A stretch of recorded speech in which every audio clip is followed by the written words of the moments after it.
এবার ইব্রাহিম আলাইহিস সালাতু ওয়াস সালাম ইসমাঈলকে জবাই করার জন্য মিনা পাহাড়ের উপরে নিলেন।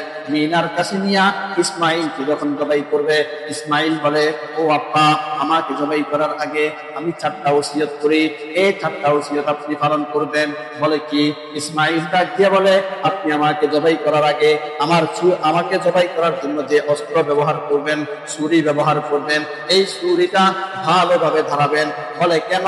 বলে এই ছুরিটা এই জন্যই ভালোভাবে দাঁড়াবেন, আমি জানি মৃত্যুর যন্ত্রণা বড়ই কঠিন, মৃত্যুর যন্ত্রণা বড় কঠিন।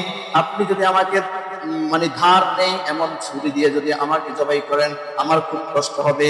এই জন্য আমার কষ্ট যেন না হয়, আপনি আমাকে ধারালো ছুরি দ্বারা জবাই করবেন।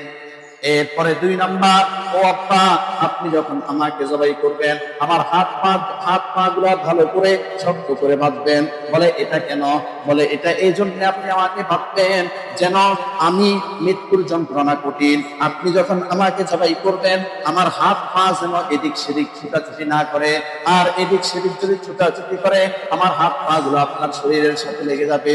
আমি চাই না মৃত্যুর সময় আপনার সাথে বেয়াদবি হোক, এটা আমি সন্তান হিসাবে মেনে নিতে পারবো না। এই জন্য আমার হাত পা গুলা ভালো করে বেঁধে নিবেন। এবার ইসমাইল বলে, ও আব্বা, 3 নাম্বার আমার ওসিয়ত। 3 নাম্বার ওসিয়ত হলো, আমাকে যখন জবাই করবেন আমার মাথাটা নিচের দিকে দিবেন। বলে কেন?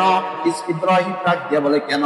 বলে এই জন্যই দিবেন, আমার মাথা, আমার চেহারা যদি আপনার চেহারার দিকে হয়, আপনি যদি আমার চেহারা দেখে দেখে যদি জবাই করেন, তাহলে আমি আপনার সন্তান হিসাবে, আপনি আমার বাবা হিসাবে, আমরা 2 জন মায়ায় আবদ্ধ হয়ে যাব।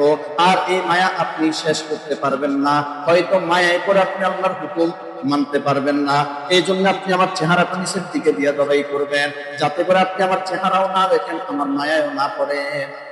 এরপরে তিনি ডাক দিয়া বলে, ও আব্বা, এই হলো আমার 3 নাম্বার। 4th নাম্বার আমার ওসিয়ত, আমাকে জবাই করার পরে আমার যে রক্ত মাখা জামা থাকবে, ওই জামাটা নিয়ে আমার মা হাজেরাকে দিবেন। ইব্রাহিম ডাক দিয়া বলে, কেন তোমার জামাটা হাজেরাকে দিব? বলে এই জন্যই দিবেন, আমি তো আমার মায়ের থেকে বিদায় নিয়ে আসতে পারি নাই। আমি যদি জানতাম আপনি আমাকে মিনায় এনে জবাই করবেন, তাহলে আমি আমার মা থেকে বিদায় নিয়ে আসতাম, আমার মা আমাকে বিদায় দিত। আমার মা তো আমাকে বিদায় দেয় নাই, আমি আমার মায়ের কাছে যাই, আমার মায়ের কাছে রক্ত মাখা জামাটা দিবেন, তাহলে আমার মা অন্তত রক্ত মাখা জামা দেখে নিজেকে সান্ত্বনা দিতে পারবে। এই 4টা ওসিয়ত করে ইসমাঈল বলে, এবার আপনি আমাকে জবাই করতে পারেন।